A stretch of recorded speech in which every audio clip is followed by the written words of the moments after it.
ఒక మంచి hook స్టెప్తో end చేద్దామా? హుక్ స్టెప్ అంటే గుర్తొచ్చింది.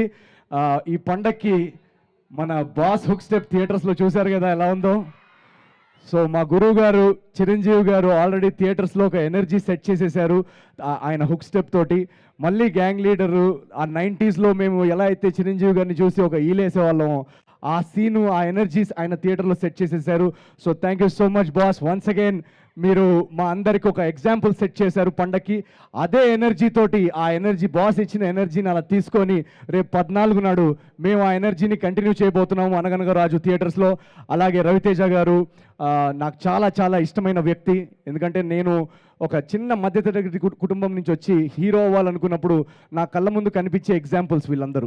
చిరంజీవి గారు కానీ, రవితేజ గారు కానీ, వీళ్ళందరినీ నేను ఆదర్శంగా తీసుకొని నేను కృష్ణనగర్లో ఆడిషన్స్కి తిరిగేటప్పుడు నా స్ట్రగుల్ పీరియడ్లో నాలో హోపు, ధైర్యాన్ని నింపిన ఎగ్జాంపుల్స్ వీళ్ళందరూ.